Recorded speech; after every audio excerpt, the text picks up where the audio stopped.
Krishna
रूप पाहता लोचनी सुख झाले हो साजनी सुख झाले हो साजनी सुख झाले हो साजनी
Madhava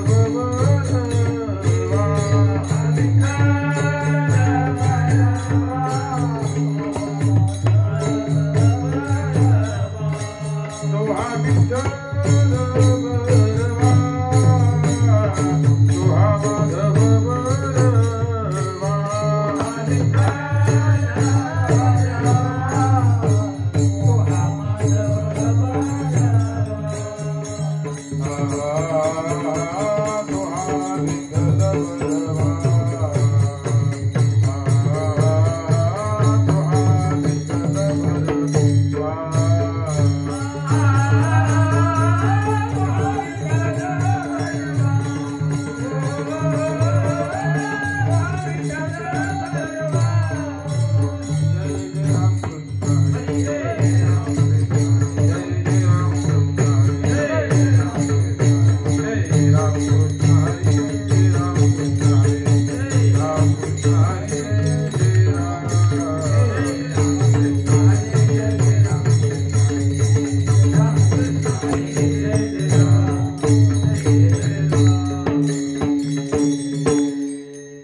आरती तुकारामा, आरती तुकारामा.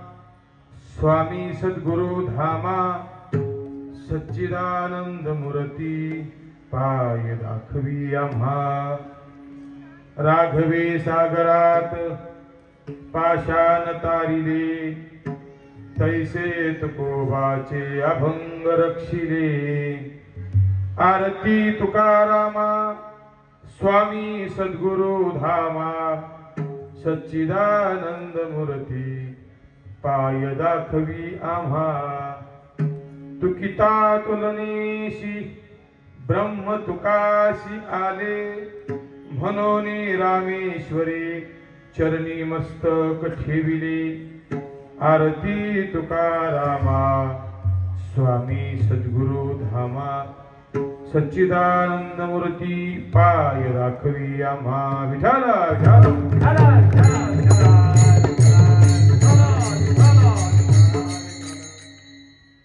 आरती तुकारामा, स्वामी सद्गुरु धामा, सच्चिदानंद मूर्ती पाय दाखवी आम्हा. आरती तुकारामा. समचरण सरोजं सान्द्र नीलांबुदाभं, जगन्निहित पाणिं वन्दनं वन्दनानां.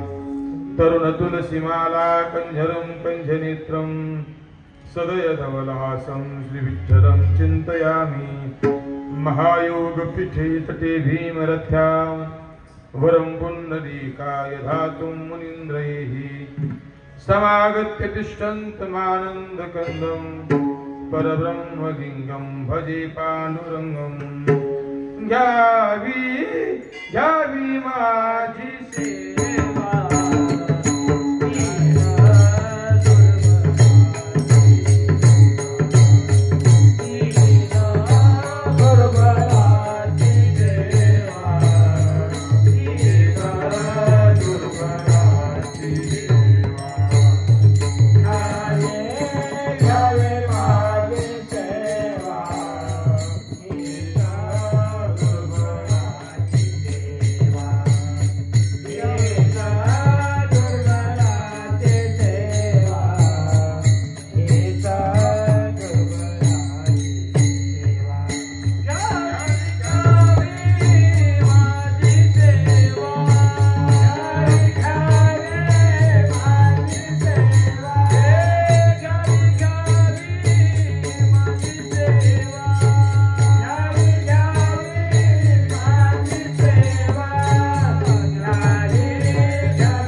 स्मरण होय सकळ विद्यांचे अधिकरण.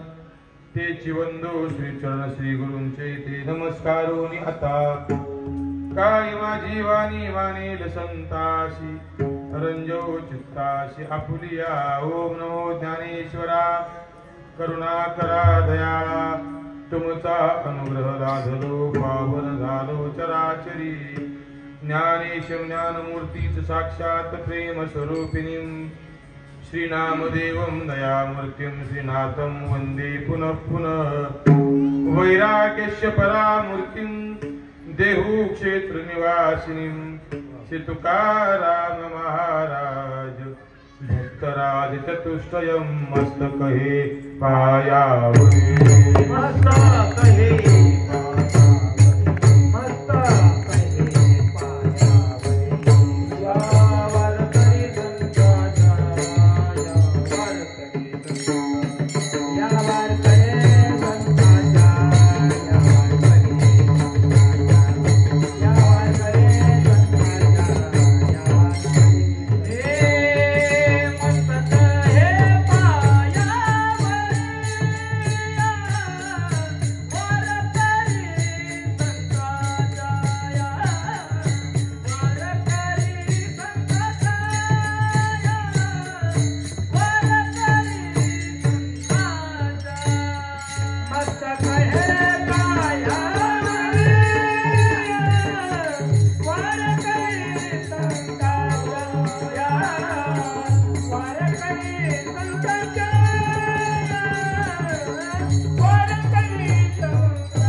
वक्रतुंड महाकाय सूर्यकोटि समप्रभ निर्विघ्नं कुरु मे देव सर्वकार्येषु सर्वदा।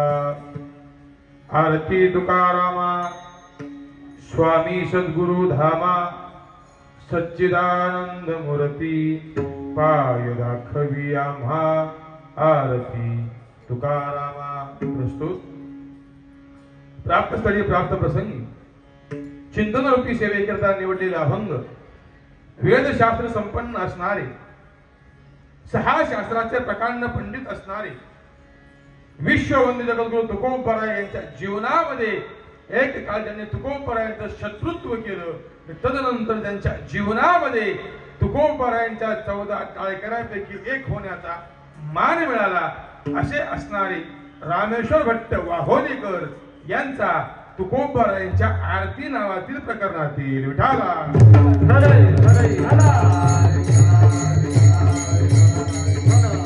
प्रस्तुत अभंगाच्या माध्यमातून रामेश्वर भट्ट वाघोलीकर विश्ववंद्य जगद्गुरु तुकोबरायांची आरती करतात। आरती करत असताना आपल्या अंतकरणातील श्रद्धा तुकोबरायांच्या चरणावरती समर्पित करतात। आपल्या अंतकरणातील शरणांगती तुकोबरायांच्या चरणावरती समर्पित करतात आणि आपल्या अंतकरणातील प्रेम विश्ववंद्य तुकोबरायांच्या चरणावरती समर्पित करत असताना तुकोबरायांची स्तुती करतात।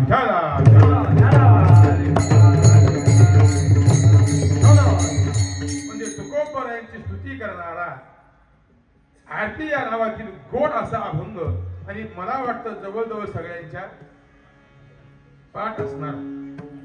तर मला वाटतं जो महाराष्ट्रामध्ये जन्माला आला त्याची तुकोबरायांची आरती ही पाठ असायलाच हवी। आणि मला वाटतं ज्याची तुकोबरायांची आरती पाठ नाही ना तो माणूस म्हणण्याच्या लायकीचा नाही। कारण महाराष्ट्रामध्ये जन्माला आल्यानंतर जर आपल्या जीवनामध्ये तुकोबरायांची आरती आपल्या पाठ नसेल तर आपण माणसाच्या जन्माला येऊन सुद्धा फायदा नाही। म्हणजे रामेश्वर भट्ट वाघोलीकर या आरतीच्या माध्यमातून तुकोबरायांच्या चरणावरती आपल्या अंतकरणातील भाव समर्पित करतात, आपली श्रद्धा समर्पित करतात, शरणागती समर्पित करतात आणि हे समर्पण करत असताना तुकोबरायांची स्तुती करतात। विठाला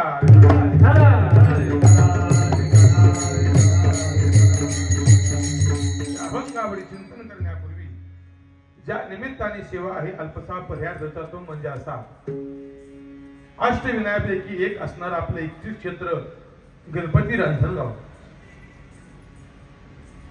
आणि या श्री गणेशाच्या मंदिरामध्ये गेली 35 वर्षापासून चालू असणारा हा नामसंकीर्तन महोत्सव 3 टप्प्याकडे वाटचाल करताना आपला हा नामसंकीर्तन सोहळा आणि या सोहळ्यातील आजची ही कीर्तन रूपी सेवा सर्व भजन मंडळ असेल, सप्ताह समिती असेल, या सर्वांच्या वतीने माझ्या वाट्याला विठाला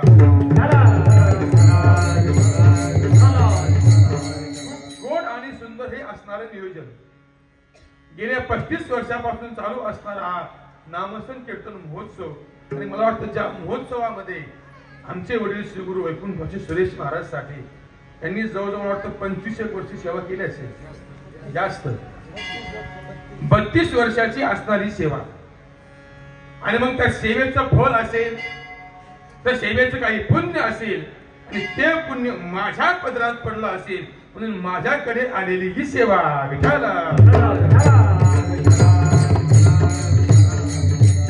वाटतं मी या मंदिरात 4-5 वर्ष वाजवण्याची सेवा केली आहे।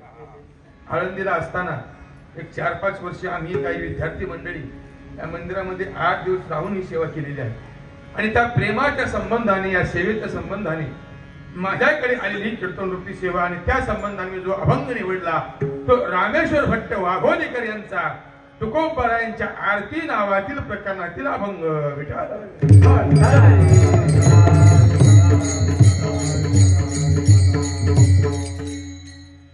मी बोलून गेलो तुकोबरायांची आरती नावातील प्रकरणातील हा अभंग म्हणजे आपण आरती आजपर्यंत अनेक वेळा ऐकली असेल, आपण आजपर्यंत आरती अनेक वेळा गायली असेल, पण बऱ्याचशा वेळेला गंमत अशी होते एखादी वस्तू म्हणा किंबहुना एखादी व्यक्ती म्हणा आपल्या नित्य संपर्कामध्ये येते ना, त्यावेळेस त्या गोष्टीचा नकळत आपल्याकडून अनादर घडण्याची शक्यता असते. त्याचं कारण असं, ज्यावेळेस ती वस्तू आपल्या नित्य परिचयामध्ये येते, नित्य संबंधामध्ये येते, नित्य आपल्या समोर येते, त्यावेळेस त्या व्यक्तीचं म्हणा किंवा त्या गोष्टीचं म्हणा आपल्याला मोल कळत नाही, त्यामुळे त्या वस्तूचा अनादर होण्याची शक्यता असते.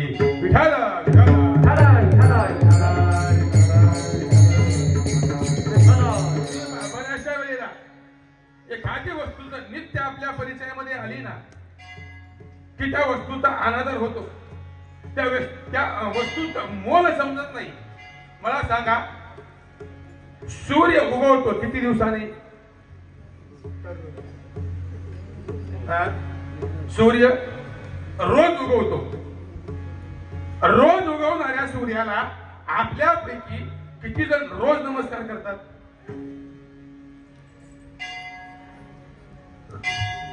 म्हणजे फक्त एवढ्यालाच माहिती सूर्य उगवतो.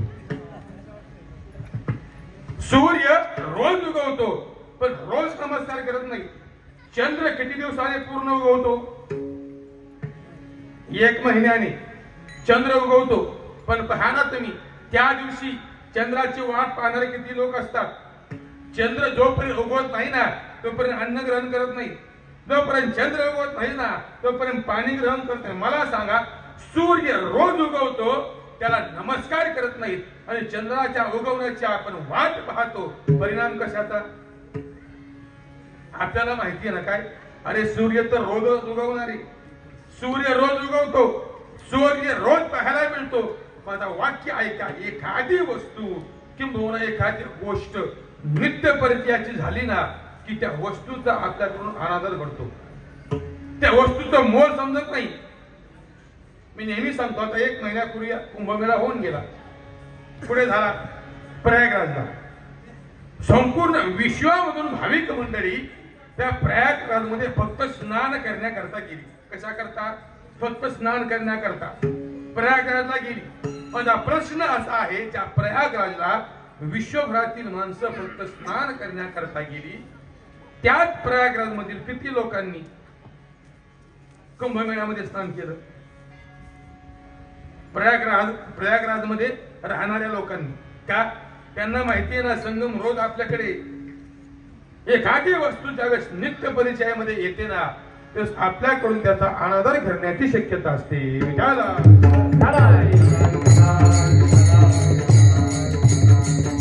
आरती ही जी आहे ना, आरती तुकोबरायांची, अरे रोज आपल्या परिचयामध्ये, अरे रोज एकदा तरी आरती म्हटली जाते.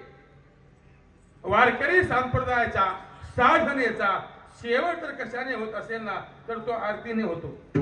म्हणजे आरती आपण रोज म्हणतो, रोज आपण त्या आरतीचं गायन करतो, पण आरतीचं आपण कधी गांभीर्याने चिंतन करण्याचा प्रयत्न केला नाही. त्या आरतीच्या माध्यमातून रामेश्वर भट्ट वाघोलीकर तुकोबरायांची स्तुती करतात. विठाला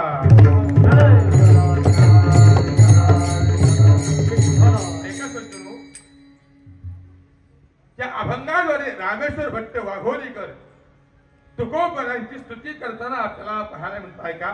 त्या अभंगाची प्रस्तावना करेल मी. त्या विश्वातील आपण जर संपूर्ण जीवाकडे पाहिलं ना, त्या मृत्यू लोकातील जीवाचा आपण जर अभ्यास केला ना तर आपल्या असं लक्षात येईल की प्रत्येक जीव हा स्तुती प्रधान जीवन जगताना आपल्याला दिसतो. प्रत्येक जीवाचा जो प्रवास चालू आहे ना तो स्तुती होण्याच्या दिशेने चालू आहे. प्रत्येक जीवाच्या जीवनामध्ये अशी इच्छा असते की आपली स्तुती व्हावी, आपलं वर्णन व्हावं.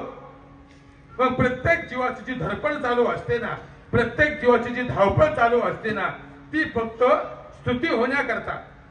तुम्ही आजच्या काळात जर पाहिलं, माणसाची प्रत्येक क्रिया ही फक्त स्तुती करण्याकरता असते. प्रत्येकाला वाटतं ना, अरे आपली स्तुती व्हावी, आपल्याला समाजाने चांगलं म्हणावं, अरे देशामध्ये आपली स्तुती असावी, राज्यामध्ये आपली स्तुती असावी, जिल्ह्यामध्ये आपली स्तुती असावी, नाही जिल्ह्यामध्ये कमीत कमी तालुक्यामध्ये आपली स्तुती असावी, नाही तालुक्यामध्ये कमीत कमी गावामध्ये नाही गावामध्ये कमीत कमी घरामध्ये इच्छा असते ना. पण प्रत्येक जीवाचा जो प्रवास चालू आहे ना, तो प्रवास हा स्तुतीच्या दिशेने चालू आहे. विठाला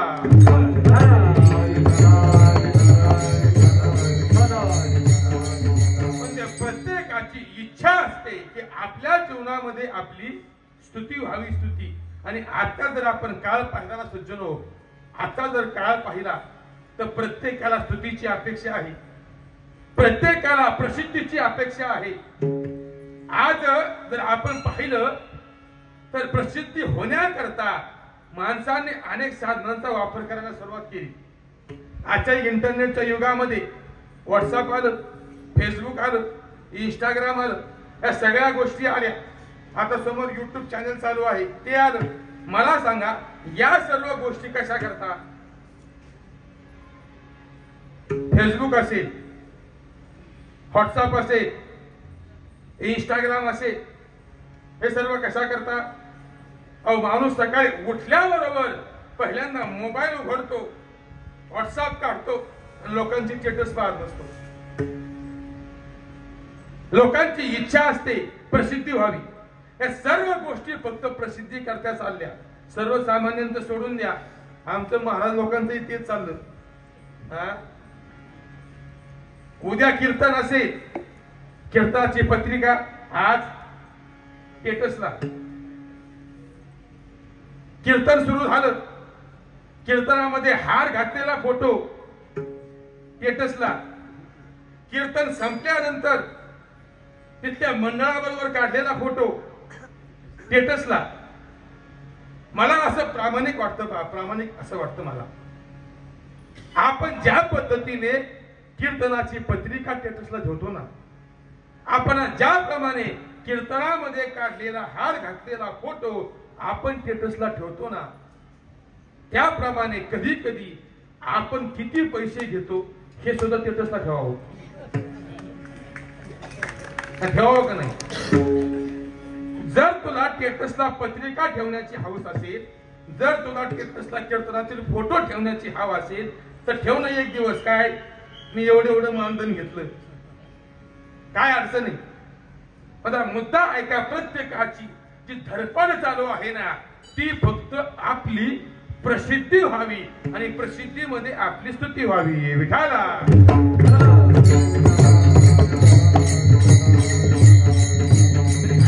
स्तुती होण्याकरता माणसं काही करतात, काही करतात, काही. आता एक 15 दिवसापासून मोबाईलला क्लिप फिरते पहा.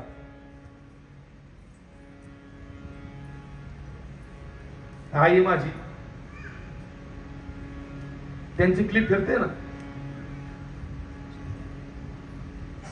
म्हणजे प्रत्येकाची इच्छा असते स्तुती व्हावी, प्रत्येकाची इच्छा असते आपला प्रवास स्तुतीच्या दिशेने असावा. ऐका सज्जनो, शास्त्राने या स्तुतीचं चिंतन करत असताना आपल्या समोर 3 विकल्प मांडले. शास्त्रकार सांगतात त्या स्तुतीचं वर्णन करत असताना 3 विकल्पाच्या आधारे या स्तुतीचं चिंतन करण्यात आलं. पहिला विकल्प मांडला स्वस्तुती, दुसरा विकल्प आपल्या समोर मांडला परस्पर स्तुती, आणि तिसरा विकल्प आपल्या समोर मांडला सत्यस्तुती. विठाला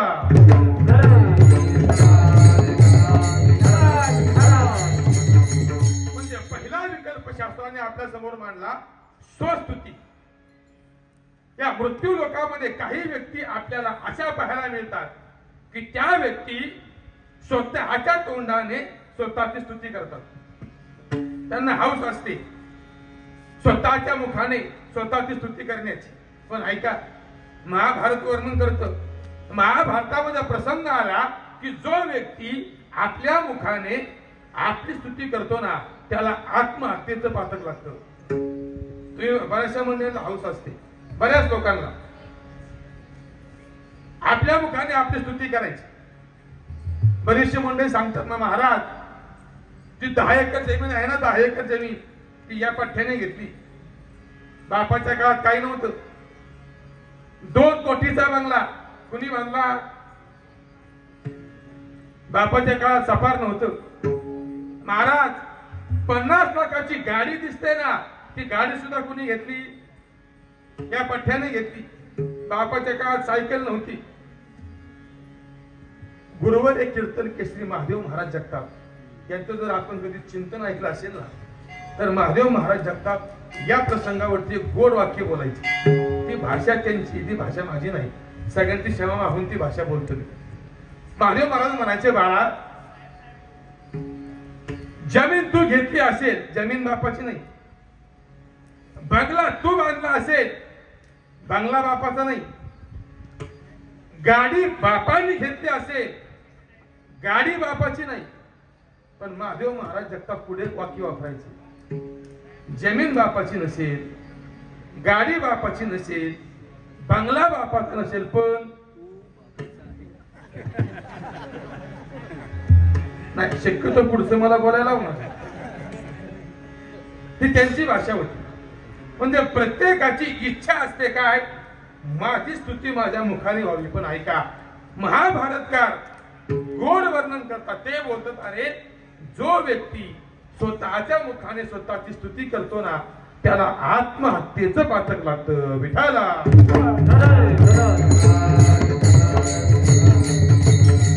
महाभारतामध्ये गोड प्रसंग असा आला. महाभारताचं युद्ध सुरू झालं. युद्ध सुरू होऊन काही दिवस लोटून गेले आणि एक दिवस धर्मराजा युद्धाला गेलेला असताना सर्व कौरवांनी होऊन त्या धर्मराजावरती आक्रमण केलं. धर्मावरती चहूबाजूने बाणांचा वर्षाव झाला. अरे आता मृत्यू समोर दिसत असताना धर्मराजा रणांगणामधून पळून गेला. दिवस मावळला, युद्ध संपलं आणि युद्ध संपल्यानंतर पांडव आणि भगवान परमात्मा धर्मराजाच्या शिबिरामध्ये आले. पण पाहिले धर्माकडे. अरे धर्मराजा रागाने लाल झालेला, डोळे रागाने लाल झालेले, आणि समोरून येताना पाहिल्यानंतर धर्म बोलतो, अरे कशा करता आलास? आज युद्धामध्ये धर्म मेला का जिवंत आहे ते पाहण्याकरता आलास का? धर्माने सर्व भावंडांना बोलायला सुरुवात केली. आज युद्धामध्ये माझ्यावरती आक्रमण झाल्यानंतर तुमच्यापैकी एकही माझं संरक्षण करण्याकरता आला नाही, आता कशा करता आला? आणि बोलता बोलता धर्मराजा आता अर्जुनाला बोलू लागला. अर्जुना, अरे जगामध्ये सांगतोस ना की माझ्यासारख्या धनुर्धारी नाही. मग आज आज आज तुझी धनुर्विद्या कोठे गेली होती?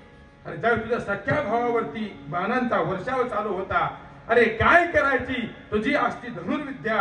आणि बोलता बोलता धर्मराजा आता अर्जुनाच्या धनुष्याला वाईट बोलू लागला. अरे अर्जुना, कशा करता घेतलं ते धनुष्य? कशा करता वापरतो ते गांडीव धनुष्य? जर ते माझ्या संरक्षणाकरता कामी येत नसेल ना, ऐक अर्जुना, फेकून देते गांडीव धनुष्य. आणि आतापर्यंत धर्मराजा अर्जुनाला बोलत होता तोपर्यंत अर्जुन शांत होता. पण ज्या वेळेस धर्माने गांडीव धनुष्याबद्दल बोलायला सुरुवात केली ना, अरे अर्जुनाने कमरेची तलवार उपसली, धर्मराजावरती धावून गेला. भगवान कृष्णाने हात धरला, म्हणला अर्जुन अरे काय करतो?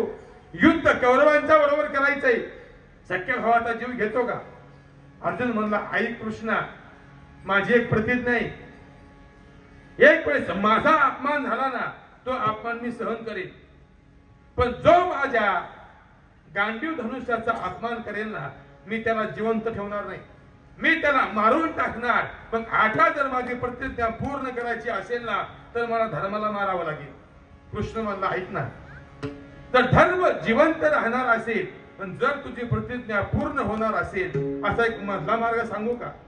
अर्जुन मला चालेल ना. मग ऐक अर्जुना, समोरच्या व्यक्तीला तर शस्त्राशिवाय मारायचं असेल ना, तर समाजामध्ये असताना त्याचा अपमान करायचा. समाजामध्ये झालेला अपमान हा मृत्यूपेक्षाही भयंकर असतो. विठाला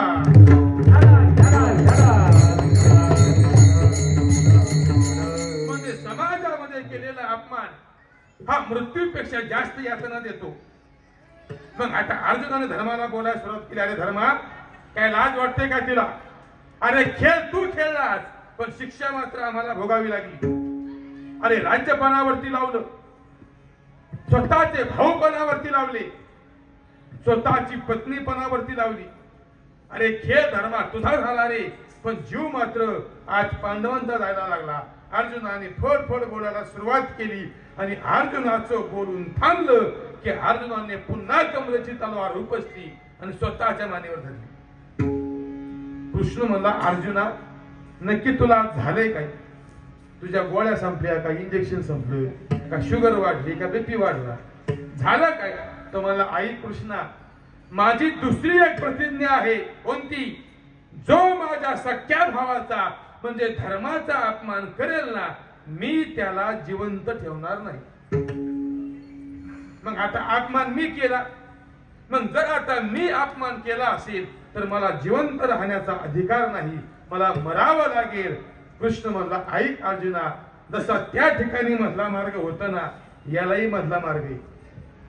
ऐक अर्जुना, ज्या व्यक्तीला स्वतःच्या हाताने स्वतःला मरावं अशी इच्छा असेल ना, त्याने काहीच नाही करायचं. त्याने फक्त स्वतःच्या मुखाने स्वतःची स्तुती करायची. स्वतःच्या मुखाने स्वतःची स्तुती केली की आत्महत्येचं पातक लागतं. विठाला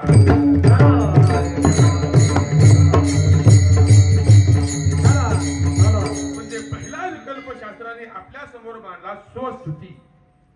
म्हणजे एक वर्ग आपल्याला असा पाहायला मिळतो की जो आपल्या मुखाने आपली स्तुती करतो. पण ऐका सज्जन हो, स्तुती करत असताना आपलं जीवन हे स्तुतीला पात्र असावं. आपलं जीवन हे स्तुती करण्याच्या योग्यतेचं असावं. आपलं जीवन हे स्तुतीच्या लायक असावं. पण आज आपल्याला समाजामध्ये अशी परिस्थिती पाहायला मिळते की ज्यांचं जीवन स्तुतीला योग्य नाही ना, ज्यांचं जीवन स्तुतीला लायक नाही ना, अरे ज्यांच्या जीवनामध्ये स्तुतीच दोघं काहीच नाही ना, अशा माणसांची स्तुती आपल्याला समाजामध्ये होताना दिसते. पहिला विकल्प संपला, स्वस्तुती. दुसरा विकल्प शास्त्राने आपल्या समोर मांडला, परस्पर स्तुती. म्हणजे एकमेकाने एकमेकाची स्तुती करणे, याला व्यवहार म्हटलं. तर मी तुमची स्तुती केली असेल तर तुम्ही माझी स्तुती करणं, याला म्हणतात परस्पर स्तुती. विठाला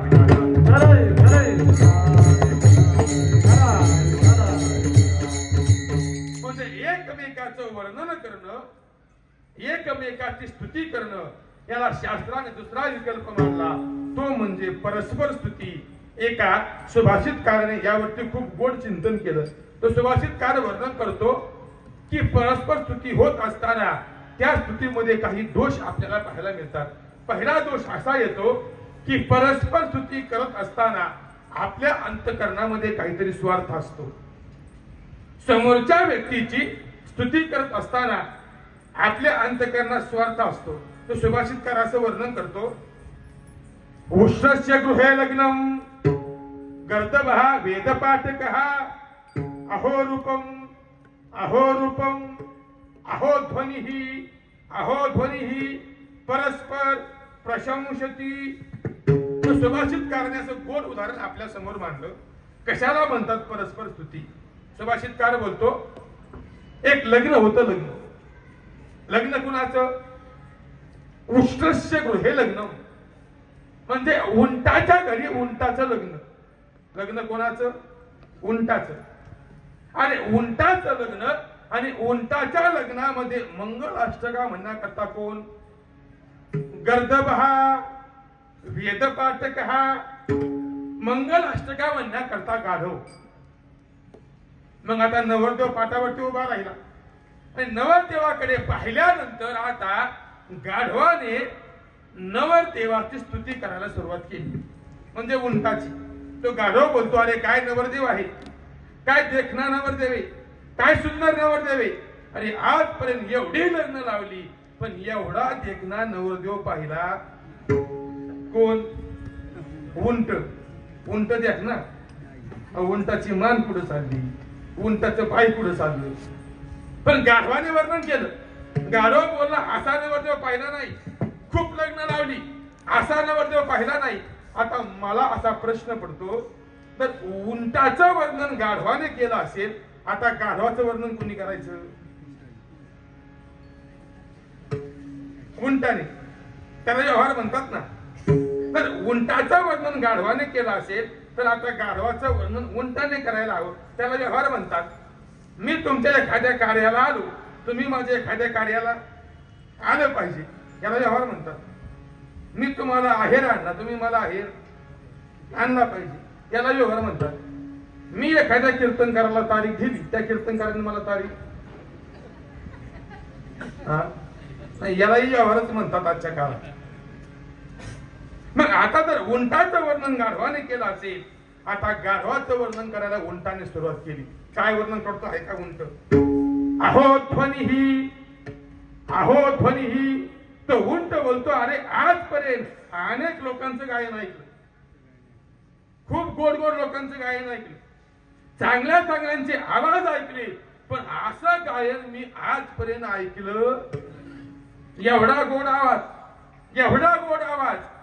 कोणाचा? गाढवाचा आवाज गोड असतो.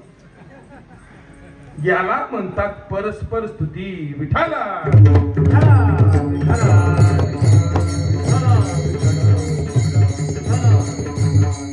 म्हणजे काही समाज आपल्याला असा पाहायला मिळतो की तो परस्पर स्तुती या विकल्पामध्ये बसतो. पण मी सांगून गेलो, परस्पर स्तुती करत असताना त्याच्यामध्ये आपल्या स्वार्थाची अपेक्षा असते, म्हणून त्याला म्हणतात परस्पर स्तुती. तिसरा विकल्प मी आपल्या समोर मांडला, त्याला म्हणतात सत्यस्तुती. विठाला कशाला म्हणतात सत्यस्तुती? ऐका सज्जनो, शास्त्र या सत्यस्तुतीची व्याख्या असं करतं की ज्या वेळेस आपल्या जीवनामध्ये आपला वैरी आपलं वर्णन करतो ना, त्याला म्हणा सत्यस्तुती. ज्या दिवशी आपला वैरी आपल्याला चांगलं म्हणेल ना, त्या दिवशी ठरवा ती आपली सत्यस्तुती आहे. कारण स्तुतीला किंमत तेव्हाच येते कधी स्तुती करणारा कोण आहे याच्यावरून. कारण शास्त्र सांगतं आईला विचारू नये मुलगा कसा आहे, बायकोला विचारू नये नवरा कसा आहे, मित्राला विचारू नये मित्र कसा आहे, आणि सेवकाला विचारू नये मालक कसा आहे. विठाला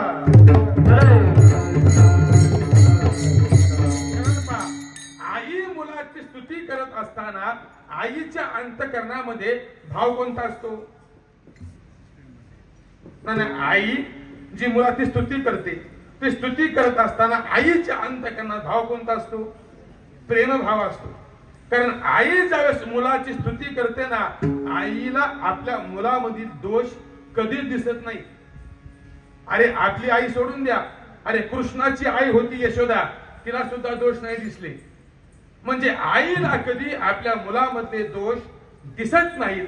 ऐका, आईला कधी विचारू नये तुमचा मुलगा कसा आहे. तुम्ही सहज बोला, का हो तुमचा मुलगा रोज पेताना दिसतो, एक दिवस खडा नाही, रोज पेतो.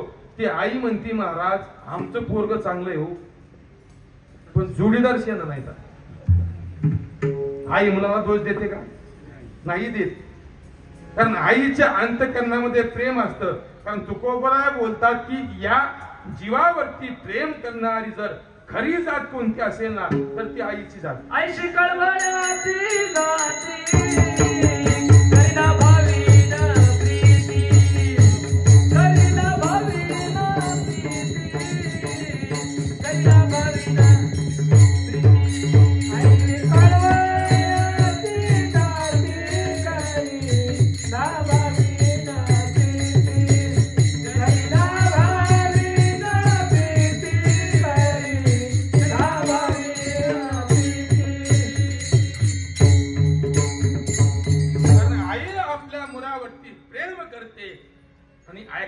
ज्या ठिकाणी प्रेम येतं ना, त्या ठिकाणी दोष दिसत नाही.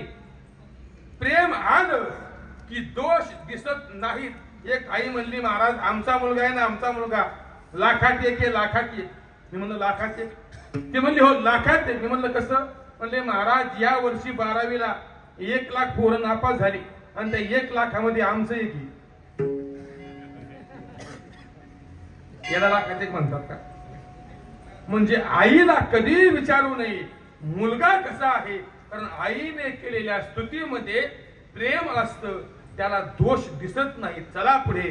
बायकोला कधी विचारू नये आपला नवरा कसा आहे. तुम्ही कोणत्याही स्त्रीला विचारा, का हो तुमचा पती कसा आहे, ती काय सांगते?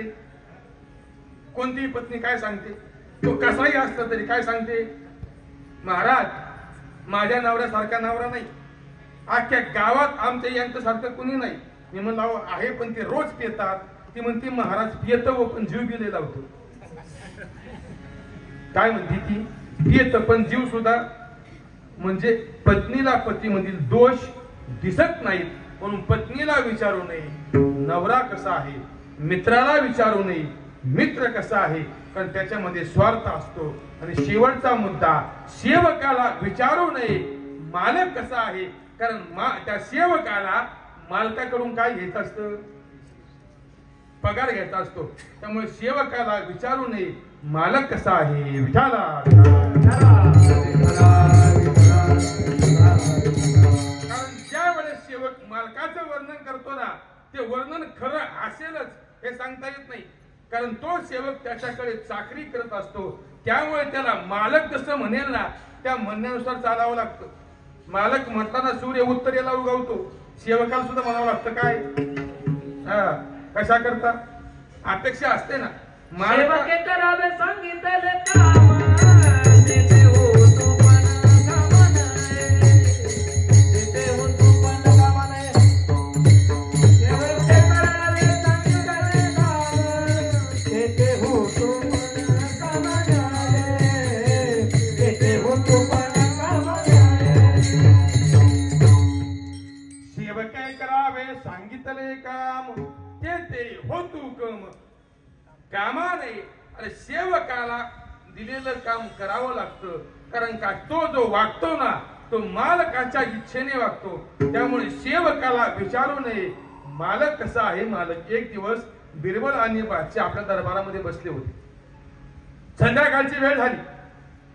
बादशाह म्हणतो ऐक बिरबल, आज घरी जेवणा करता जाऊ नको.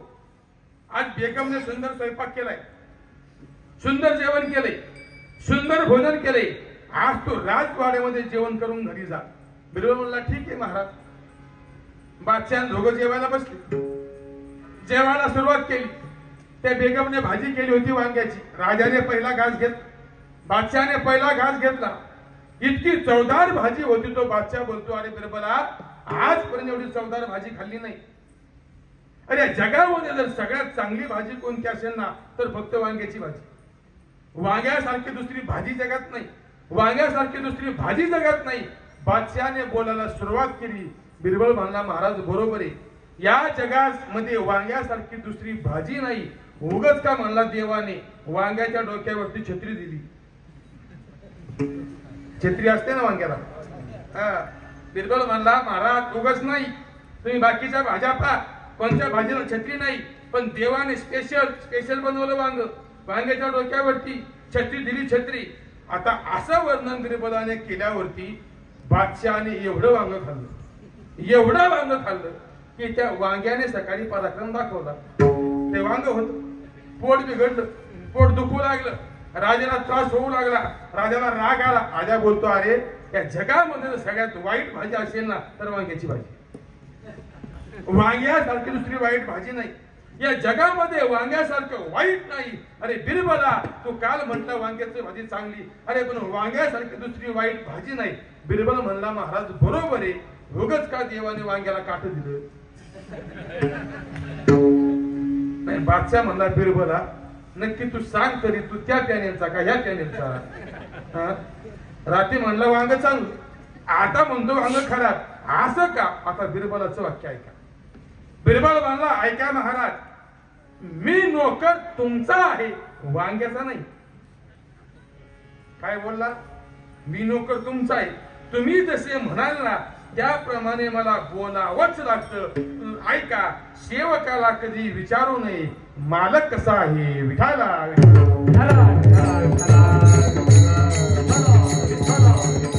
कारण सेवक जो मालकाची स्तुती करतो ना, ती स्तुती फक्त आपल्या फायद्या करता असते. म्हणून पहा जुन्या काळामध्ये राजे लोक आपल्याकडे काही माणसं फक्त एवढ्याच कामाला ठेवायची. कोणत्या कामाला. एवढ्याच कामाला ठेवायची. कोणत्या. त्या काळात नाही, आजही तेच चाललंय. आज सुद्धा बरेच राजे लोक काही माणसं फक्त त्या करतात असतात. मोबाईलला पोस्ट टाकायची, हा? म्हणजे सेवकाचं काम असतं राजाची फक्त स्तुती करणं. मग ती स्तुती योग्य असेल वा चुकीची असेल याचं त्याला घेणं देणं नसतं. म्हणून ऐका, सेवकाने कधी राजाची जी स्तुती केली ना ती स्तुती योग्य असेलच असं सांगता येत नाही. मग सत्य स्तुती कशाला म्हणतात? ज्या वेळेस आपल्या जीवनामध्ये आपला असणारा कट्टर वैरी आपली स्तुती करतो ना त्यावेळेस त्याला सत्य स्तुती म्हणावं. विठाला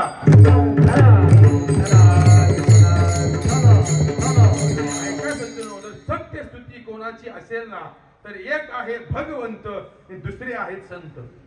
म्हणून महाराज बोलतात ना, जीवनामध्ये जर थोरवी वर्णन करायची असेल ना एक तर संतांची करा किंवा विठ्ठलाची करा.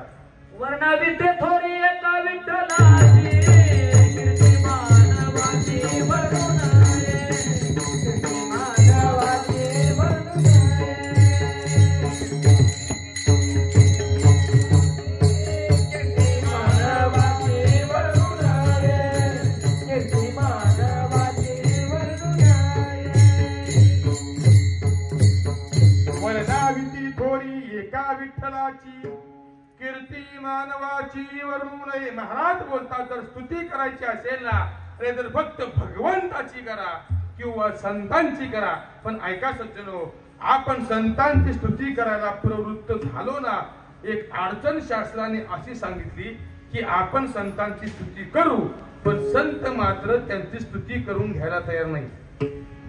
संतांना स्तुती आवडत नाही. तुकोबाराय बोलतात न करावी स्तुती माझी संतजनी होईल या वचनी अभिमान.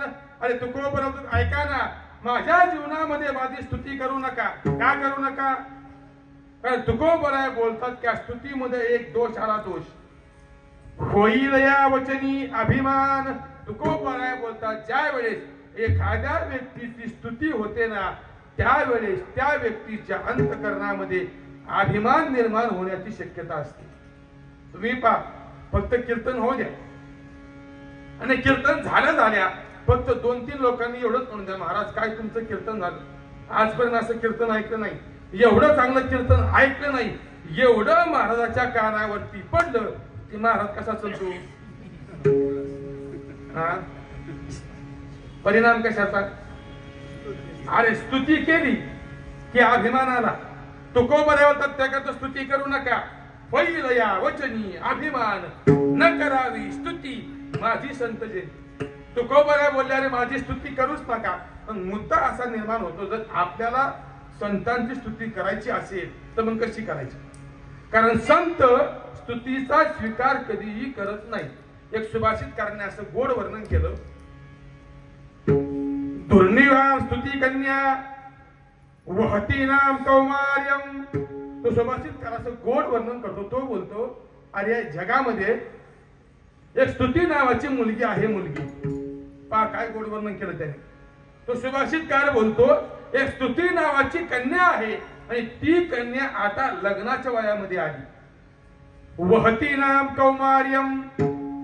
ती मुलगी आता स्तुती नावाची कन्या कुमार अवस्थेमध्ये आली म्हणजे ती आता लग्नाच्या वयात आली. पण सुभाषितकार बोलतो तिचं लग्न जमत नाही, तिचं लग्नच होत नाही. का होत नाही ते सुभाषितकाराने कारण सांगितलं. तो सुभाषितकार बोलतो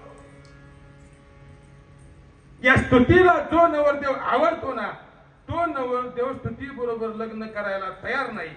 ज्या नवरदेवाला स्तुती आवडते ना स्तुती त्याच्या बरोबर लग्न करायला तयार नाही. हा काय गोड चिंतन केलं. सुभाषितकार बोलतो या स्तुतीला जो नवरदेव आवडतो म्हणजे स्तुतीला संत आवडतात. स्तुती संतांकडे जाते पण संत मात्र स्तुतीला जवळ येऊन द्यायला तयार नाही. म्हणजे स्तुतीला संत नावाचे नवरदेव आवडतात पण संत नावाचे नवरदेव स्तुती बरोबर लग्न करायला तयार नाही. ज्या नवरदेवाला स्तुती आवडते त्याच्या बरोबर स्तुती लग्न करायला तयार नाही. मला सांगा आपल्याला काय आवडतं? स्तुती आवडते ना, आपल्याला स्तुती आवडते. पण मला सांगा आपल्याला स्तुती आवडते म्हणून आपली स्तुती होते का? म्हणजे आपल्याला स्तुती नावाची कन्या आवडते पण स्तुतीला मात्र आपण आवडत नाही. पण तो सुभाषितकार सांगतो की स्तुती नावाची कन्या अजूनही अविवाहित आहे. पहा कुणाला जमवायचं का. म्हणजे आपण संतांची स्तुती करायला जाऊ परंतु संत मात्र त्या स्तुतीचा स्वीकार करत नाहीत. मी बोललो कशाला म्हणतात सत्य स्तुती. तर ज्या दिवशी वैरी आपलं वर्णन करतो ना त्याला म्हणतात सत्य स्तुती. विठाला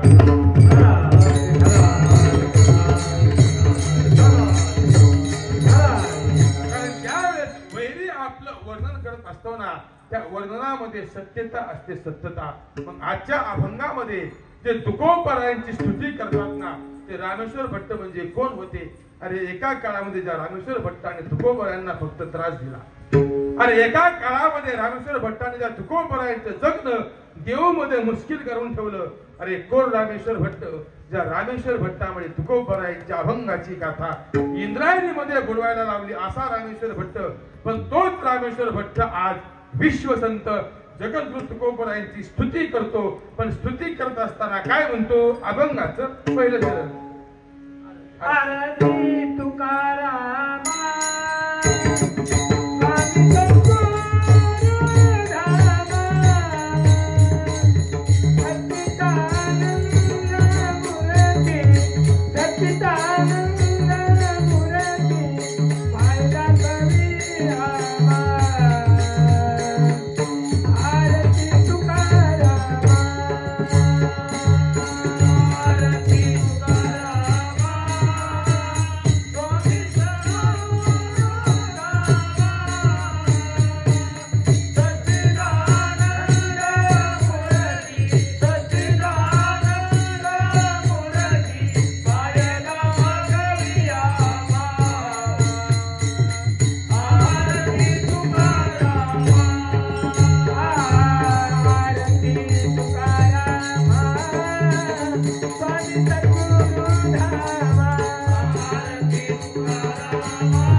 तुकोबरायांची स्तुती करताना पहिला शब्द वापरतो आरती तुकारामा. पहिला शब्द वापरला आरती. आता मला सांगा आरती म्हणजे काय. कशाला म्हणतात आरती. आपण सर्वांनी आरती पाहिली. आरती म्हणजे फुलीचं नाव नाही. आरती आरती आरती आपण सर्वांनी पाहिली. कशाला म्हणतात आरती. व्याख्याकाराने या आरती शब्दाची व्याख्या खूप गोड केली. ऐका काय व्याख्या केली. कशाला म्हणतात आरती. आ म्हणजे अखंड, रती म्हणजे प्रेम. अखंड भगवंतावर प्रेम करणं याला म्हणा आरती. विठाला आ म्हणजे अखंड, रती म्हणजे प्रेम. अखंड प्रेम करणं याला म्हणतात आरती. ही पहिली व्याख्या. दुसरी व्याख्या आस म्हणतात इति रतिही इति आरतीही. अशी गोड व्याख्या केली. आस म्हणतात म्हणजे सर्व जगतामध्ये भगवान परमात्म्याचं अस्तित्व आहे अशी अंतकरणामध्ये धारणा होणं याला म्हणा आरती. तिसरी व्याख्या आहे का. आ म्हणजे रममान होणे आणि रती म्हणजे प्रेम. भगवान परमात्म्याच्या प्रेमामध्ये रममान होणं याला म्हणा आरती. विठाला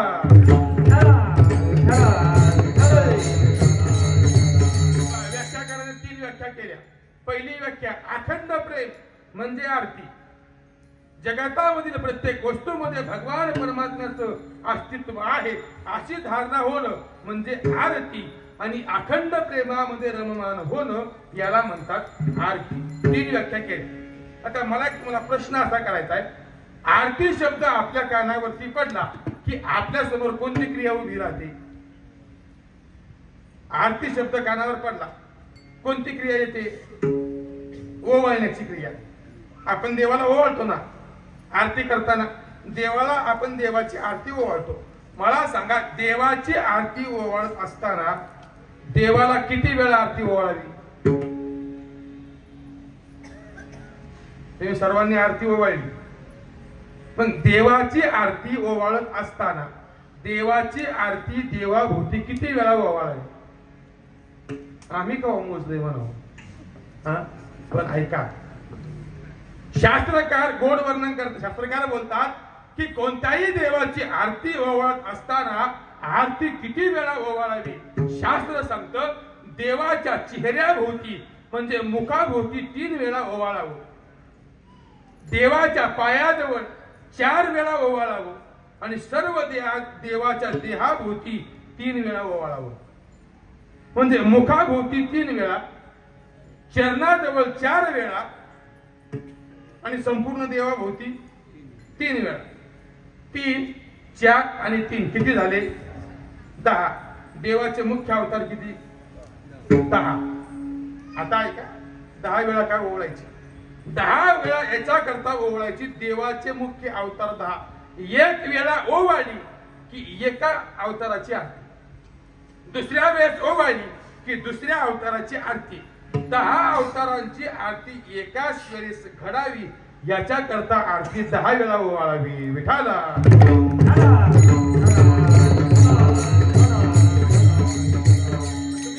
आरती ओवळत असताना आरती ही तेलाची असावी, आरती ही कापराची असावी. बऱ्याच वेळेला लोकांना कापूर नाही मिळाला, लोक कशाने आरती करतात? उदबत्ती केली असेल ना बऱ्याच जणांनी. तेल नसेल, कापूर नसेल, 2 उदबत्त्या विजवायच्या, परवानगी देत नाही. शास्त्र सांगतं एक तर ज्या ठिकाणी भगवान परमात्मा आहे ना त्या गाभाऱ्यामध्ये एक तर असली वीज नसावी असं पहिलं शास्त्र सांगतं. मंदिराच्या बाहेर असावी, पण जो भगवंताचा मुख्य गाभारा आहे ना त्या गाभाऱ्यामध्ये अशी वीज नसावी. मग काय असावं? त्या मुख्य गाभाऱ्यामध्ये मोठमोठ्या समयी असाव्या, त्या समयीच्या वाटीमध्ये देवाचं मुख पाहावं. आपल्यापैकी बरीचशी मंडळी बालाजीला गेलेली असतात. आपण गेलेली आहात. मला सांगा, बालाजीच्या मुख्य मंदिरामध्ये काय आहे? लाईट नाही. काय मग? तेलाचा दिवा. मला सांगा का त्यांना लाईट बिल परवडत नाही का? पण शास्त्र सांगतं जर देवाला पाहायचं असेल ना तर देवाचं मुख पाहत असताना ते समयीच्या प्रकाशामध्ये पाहावं. म्हणून शास्त्र सांगतं 3 वेळा मुखावरून का ओवाळा, 3 वेळा त्या ज्योतीच्या प्रकाशामध्ये देवाचं मुख पहा, 4 वेळा पायाजवळ का ओवाळा, आणि त्या प्रकाशामध्ये देवाचे पाय पहा, आणि 3 वेळा देवाच्या शरीराभोवती का ओवाळा. आता मुख पाहिलं, पाय पाहिलं की आता फक्त 3दा त्या भगवान परमात्म्याचं संपूर्ण स्वरूप पहा.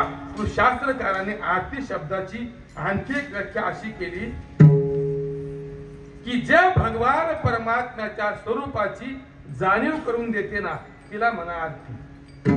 सगळ्यात सोपी व्याख्या. जिच्यामुळे भगवान परमात्म्याच्या स्वरूपाचं ज्ञान होतं त्याला म्हणा आरती. विठाला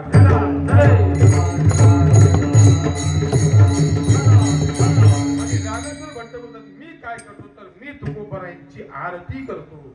आरती तुकारामा. पण मी ज्या तुकोबरायांची आरती करतो ना ते तुकोबराय कोण आहेत? स्वामी. रामेश्वर भट्ट पहिला शब्द वापरतात स्वामी. तुकोबराय स्वामी आहेत. स्वामी. आता प्रश्न असा निर्माण होतो स्वामी म्हणजे काय? कोणाला म्हणतात स्वामी? इकडचा मतदारसंघ स्वामी कुणाला म्हणतात? पण महिला स्वामी कुणाला म्हणतात? लाजू नका. कुणाला म्हणतात? ज्याच्या बरोबर लग्न झालं त्या पतीला महिला काय म्हणतात? स्वामी म्हणतात का? कारण आता लग्न झाल्यानंतर या देहावरती जर अधिकार कोणाचा असेल, म्हणजे या देहाचा मालक जर कोण असेल तर तो फक्त पती आहे, म्हणून त्याला स्वामी म्हणतात. म्हणजे स्वामी या शब्दाचा अर्थ होतो मालक. जो मालक आहे ना त्याला म्हणतात स्वामी. मग आता तुकोबरायला जर रामेश्वर भट्ट स्वामी म्हणत असतात तर मग तुकोबराय कोणाचे मालक आहेत हा प्रश्न निर्माण होतो. कारण स्वामी शब्दाचा अर्थ मालक, मग कोणाचे मालक याचं दोन अर्थाने चिंतन आलं. तुकोबराय दोन दृष्टीने मालक. पहिले मालक तुकोबराय या इंद्रियाचे मालक, म्हणजे देहामध्ये जी इंद्रिय आहेत ना ते इंद्रियाचे मालक म्हणजे तुकोबराय. आणि दुसरे मालक म्हणजे या देहामध्ये जे विकार आहेत ना त्या विकारांचे मालक म्हणजे तुकोबराय. विठाला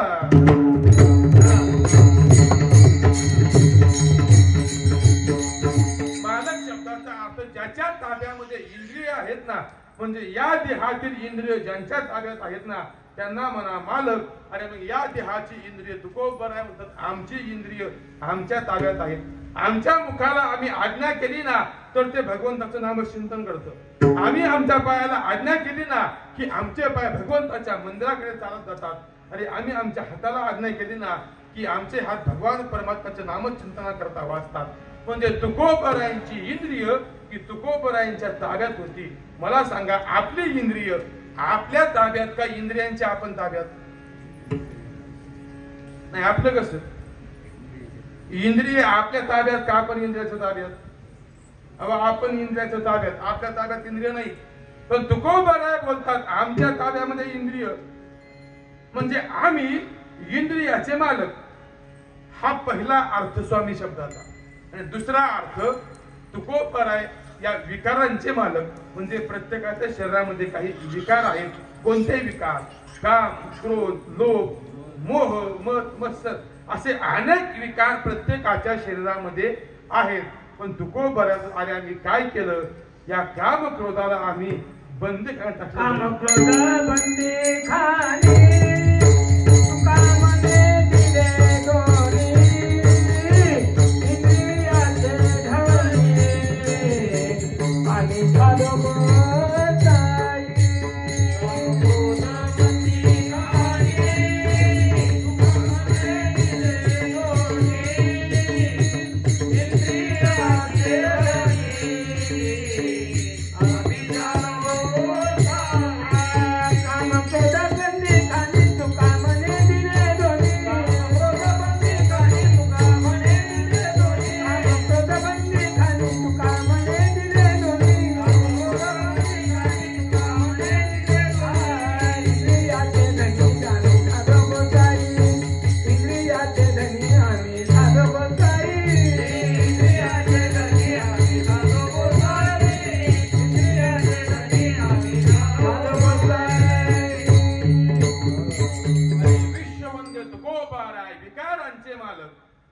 कामक्रोध बंदी खानी तुकामने दिले दोन्ही इंद्रियाचे धनी आम्ही झालो गोसावी. एक तर आम्ही इंद्रियाचे धनी म्हणून मालक आणि कामक्रोध बंदी खानी म्हणून मालक. इंद्रियाचे धनी म्हणजे आम्ही या इंद्रियाचे मालक आणि कामक्रोध बंदी खानी म्हणजे आम्ही विकार आणला, म्हणजे कामक्रोधाला बंदीवासामध्ये टाकलं. म्हणजे जे कामक्रोध या जगाला त्रास देतात ना असे कामक्रोध आम्ही घातले बाहेरी. कामक्रोध वैरी म्हणजे आम्ही कामक्रोधाचे मालक, म्हणजे आम्ही स्वामी. तर मुद्दा असा निर्माण होतो, जर कामक्रोध अंतःकरणामध्ये राहिले तर काय फरक पडतो? कामक्रोधाला बाहेर काढण्याची गरज का? जर अंतःकरणामध्ये काम क्रोध राहिले तर हे काम क्रोध काय करतात? ऐका, गीतेमध्ये अर्जुनाने भगवान परमात्म्याला एक गोड प्रश्न केला. अर्जुन बोलतो, कृष्णा, त्या मृत्यू लोकामधील जीव जे पाप कर्म करतो ना ते पाप आहे हे त्या जीवाला माहित असताना सुद्धा तो जीव ते पाप का करतो? पहा काय गोड प्रश्न केला. अर्जुन बोलतो, देवा, मृत्यू लोकात एखादी चुकीची गोष्ट ज्यावेळी जीव करतो ना त्यावेळी जीवाला माहित असतं की ही गोष्ट चांगली नाही, हे पाप आहे, हे माहीत असून सुद्धा ती गोष्ट तो जीव काय करतो? अर्जुनाने प्रश्न केला, अथकेन प्रयुक्तोयम पापम आचरती पुरुष. अर्जुन बोलतो, देवा ते पाप असताना सुद्धा तो जीव त्या पापाचं आचरण का करतो? मला सांगा, एखादी चुकीची गोष्ट आपल्या हातून घडली, आपल्याला कळत नाही का ते पाप आहे? माहित नसतं का? थोडं सोपं सांगतो आपल्या भाषेत. आता कीर्तन संपल्यानंतर तुम्ही तुमच्या घरी निघणार. तुम्ही कीर्तन सुटल्यावर घरी निघाला, तुमच्या लक्षात आलं आपली चप्पल चोरीला गेली. पहा बघा, तुमच्या लक्षात आलं तुमची चप्पल चोरीला गेली. आता मला फक्त उत्तर इमानदारीने द्यायचं, तुम्ही घरी कसे जाणार? गणपतीच्या मंदिरात बसलोय, उत्तर खरं द्यायचं. तुमची चप्पल गेली, आता तुम्ही घरी कसे जाणार? अनवाणी. काय कमावली आपण अनवाणी घरी गेलो? मग कसे जातो आपण? नाही, उत्तर बरोबर आहे. कसे जातो आपण? दुसऱ्याची चप्पल पायात घालतो. तर मला असा प्रश्न करायचा आहे, दुसऱ्याची चप्पल पायात घातल्यानंतर ती चप्पल तुम्हाला काय सांगते? सांगते का नाही? तरी आपण काय करतो? म्हणजे दुसऱ्याची चप्पल घालून जाणं मंदिरातून हे पाप आहे, हे माहीत असताना सुद्धा आपण पाप का करतो? पण चला पुढे. दुसऱ्याचा बांध करणं पाप का पुण्य?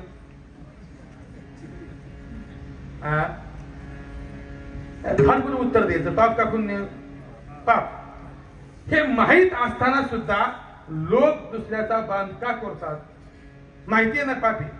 पण जाऊ द्या, सगळं जाऊ द्या. सगळ्यात सोपं विचार, सगळ्यात सोपं म्हणजे आपल्या पाठातलं विचारतो. मला सांगा, पैसे घेऊन मतदान करणं नाही, आता आपल्या मेला चालत नाही, असा हिशोबात आला. पैसे घेऊन मतदान करणं पाप का पुण्य?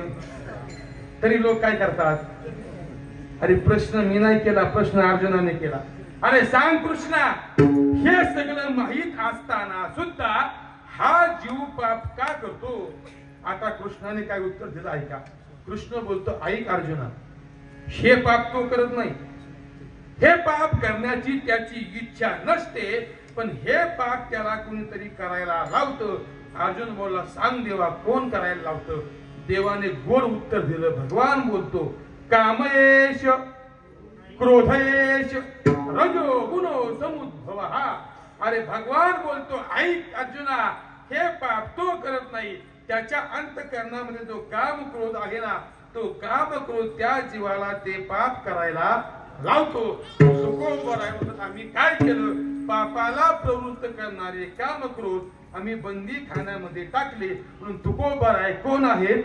तर स्वामी आहेत, विठाला.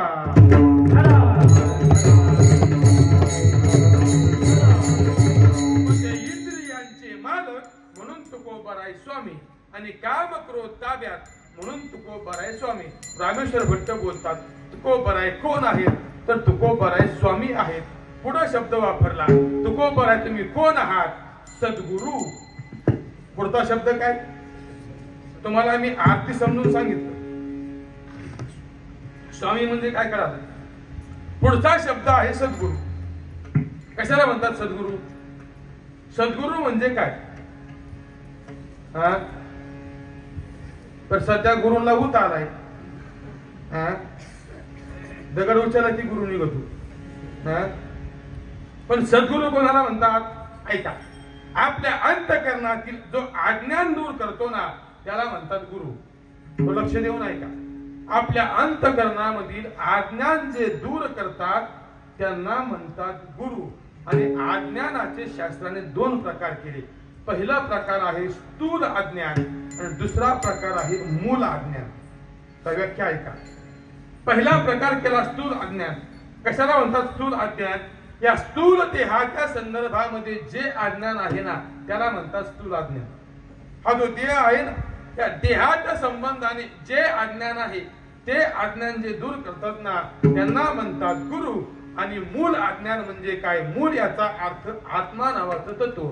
आपल्या शरीरामध्ये जे मूल आत्मा तत्व आहे ना, त्या मूळ आत्मतत्वाबद्दलचं अज्ञान जे दूर करतात ना त्यांना म्हणा सद्गुरू विठाला.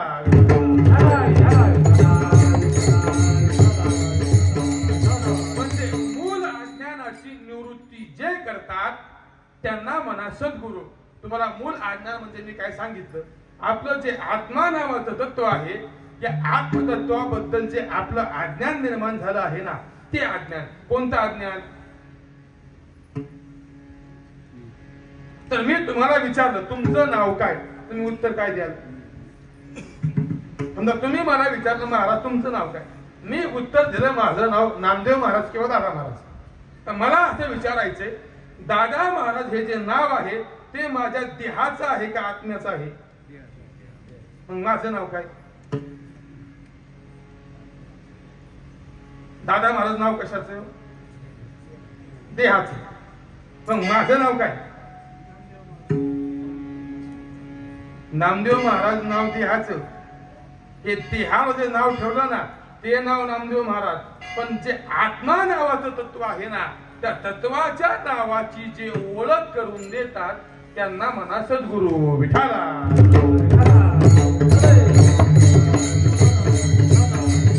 म्हणजे आपलं आत्मा नावाचं तत्व कोण आहे तर आत्मा म्हणजे आपला प्रत्यक्ष देव आहे.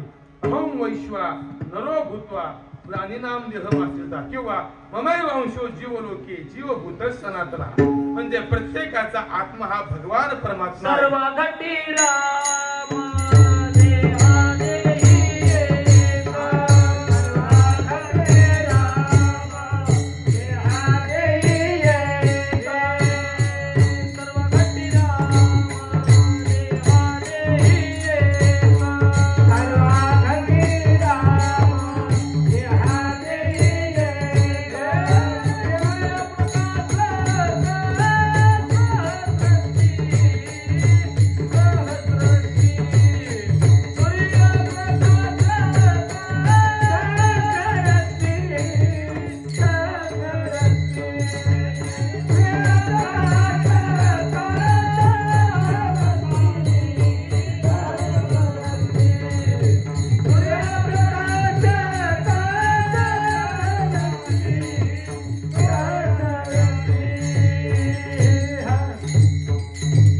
सर्व घटी राम देहा देही एका.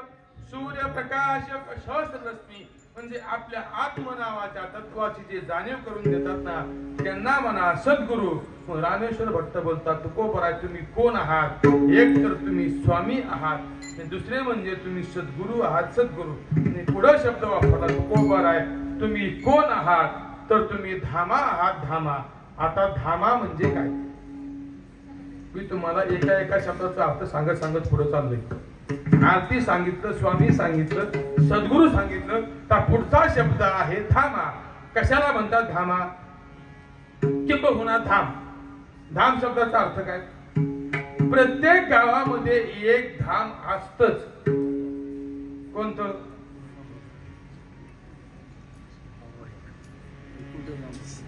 चौघांच्या खांद्यावर. कोणतं धाम? अमरधाम. पण धाम शब्दाचा अर्थ काय?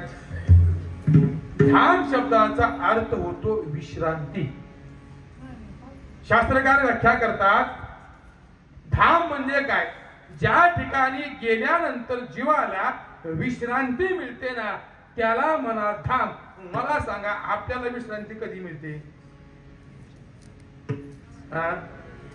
नाही कधी मिळते? अमरधाम मध्ये गेल्याशिवाय विश्रांती मिळत नाही. धाम शब्दाचा अर्थ आहे विश्रांती. ज्या ठिकाणी गेल्यानंतर जीवाला विश्रांती प्राप्त होते ना त्याला म्हणतात धाम. पुढचा मुद्दा असा विश्रांती कधी प्राप्त होते? धाम म्हणजे विश्रांती. पण विश्रांती प्राप्त होणं म्हणजे काय? कशाला म्हणतात विश्रांती? ऐका, आपल्या जीवनातील आत्यंतिक दुःखाची निवृत्ती होणं आणि ब्रह्मानंदाची प्राप्ती होणं या नाम विश्रांती. विठाला.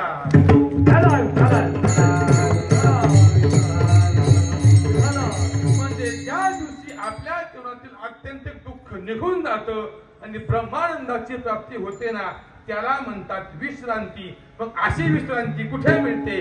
विश्रांतीचा ठाव पायी संताची अभाव. तर जीवाला विश्रांती कुठे मिळत असेल ना, ती फक्त संतांच्या जवळ मिळते. म्हणून तुकोबाराय तुम्ही कोण आहात? तर तुम्ही या संपूर्ण जीवाला विश्रांती देणारे आहात, म्हणजे धामा. त्या जगाला जर विश्रांती कोण देत असेल ना, तर ते फक्त संत देतात. म्हणून रामेश्वर भट्ट बोलतात, तुकोबाराय तुम्ही कोण आहात? तर तुम्ही आमच्या सारख्या जीवाला विश्रांती देणार धाम आहात. धाम. ऐका सज्जनो, संत फक्त जीवाला विश्रांती देत नाही, संत फक्त जीवाच्या विश्रांतीचं धाम नाही. अरे एक दिवस भगवान परमात्मा नामदेवरायांना विचारतो, नामदेवराय आज खूप कंटाळा आलो, खूप कंटाळा आला, मला वाटतं विश्रांती करावी, पण नामदेवराय सांगा ना मला विश्रांती कुठे मिळेल? नामदेवरायांनी काय म्हणे देवा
पाहिजे ना देवा, तुम्हाला विश्रांती घ्यायची का?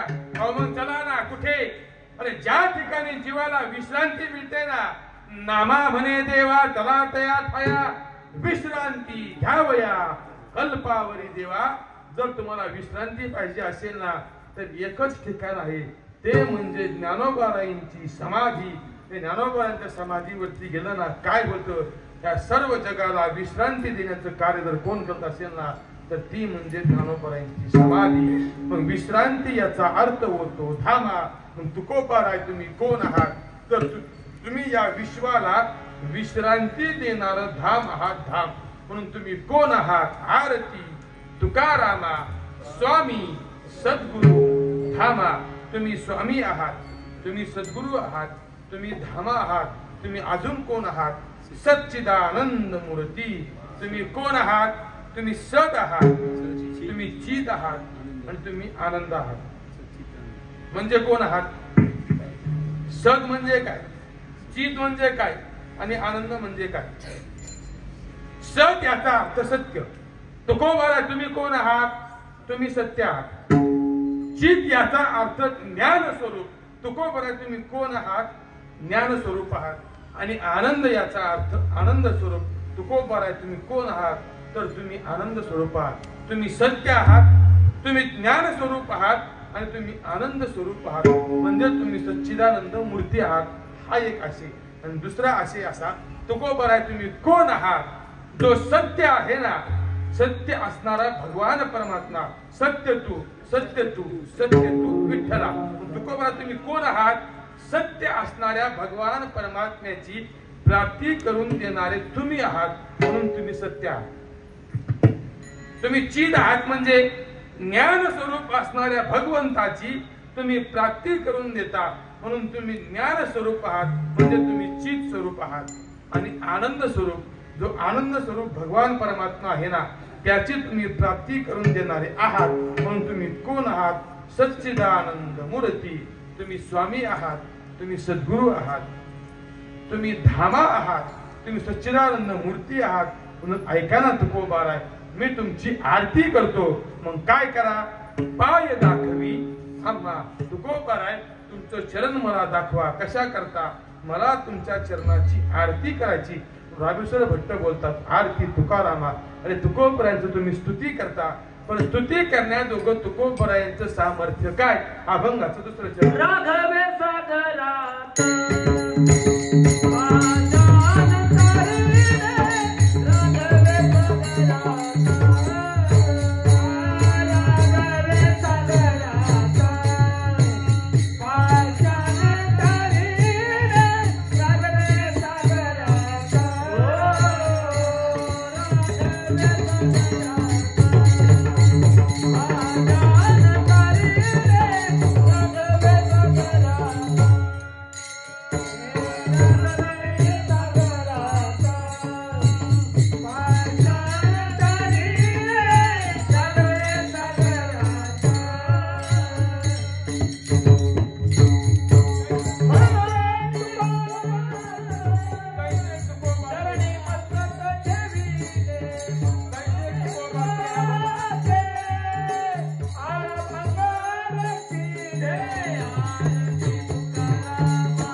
तुम्ही स्वामी आहात, तुम्ही सद्गुरू आहात, तुम्ही धामा आहात, तुम्ही सच्चिदानंद मूर्ती आहात.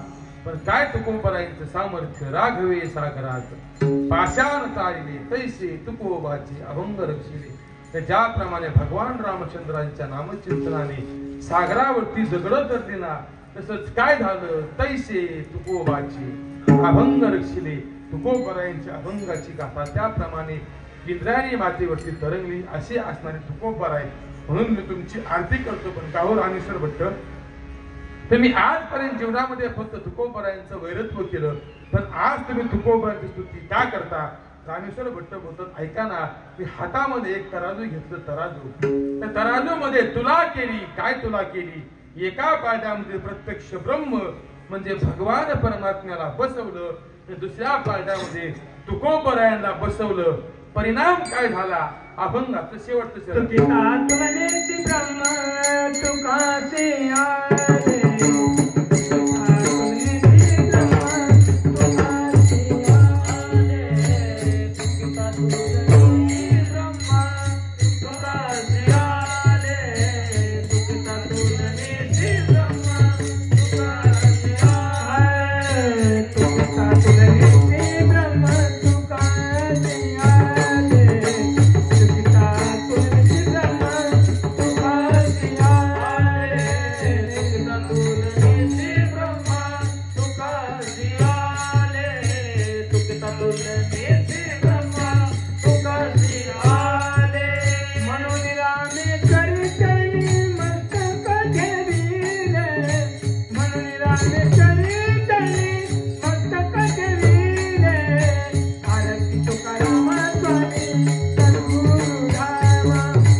आरती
अंकिता तुलनेशी ब्रह्म तुकाशी आले म्हणून रामेश्वरी चरणी मस्तक ठेवले.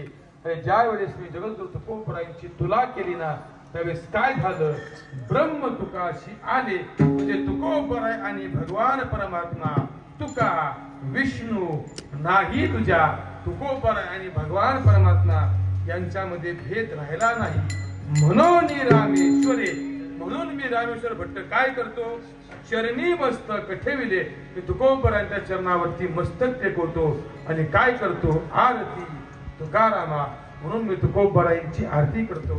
रामेश्वर भट्ट यांचा हा आरती नावातील प्रकरणातील गोड अभंग आजच्या या चिंतन सेवेकरता निवडला होता.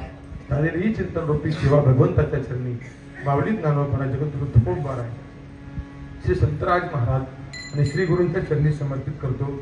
श्री गणपती बाप्पांच्या चरणी समर्पित करतो. जे काही योग्य असेल जे बरोबर असेल ते श्री गुरूंचं श्री संत राजांचं आणि श्री महाराजांचं आहे. जे चुकीचं असेल ते निश्चित माझ्या वाणीचे दोष आहेत. त्या कीर्तन सेवा करत असताना आपण सर्व भाविकांचं सहकार्य या सर्वांचं ऋण व्यक्त करतो. उपस्थित सर्व भजनी मंडळी त्यामध्ये आमची सर्व असणारी गुरु भजनी मंडळी मला काय सर्वांचं नाव माहीत नाही. तुमचा माझा जवळून परिचय सगळ्यांचा होता. ही सर्व मंडळी गोड सुंदर साथ केली त्यांचं ऋण व्यक्त करतो. दोन्ही मृदंगचारी असतील हार्मोनियम वादक असतील त्यांचे ऋण व्यक्त करतो. डोळे झाकले पण पिटी वाजवली बरं झालं त्यांचे ऋण व्यक्त करतो. आणि माझ्याबरोबर आलेले सर्व सहकारी त्याच्यामध्ये योगराज संतराज महाराज संस्थांचे विश्वस्त असणारे आमचे दर्डा काका असतील.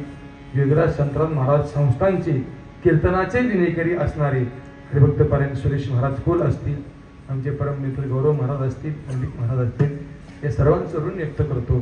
सुंदर असे साऊंड सिस्टीम चौकदार असतील लाईव्ह शूटिंगवाली असतील. आपण सर्व मंडळी अनेक दिवसापासूनचा आपल्या या सर्व मंडळींचा आणि महाराजांचा असणारा प्रेमाचा संबंध म्हणजे आपलं गणपती रांजणगाव असेल जवळ देवाची वाडी असेल कर्जावणा असेल ही सर्व मंडळी नितांत महाराजांच्यावरती श्रद्धा आणि प्रेम असणारी मंडळी.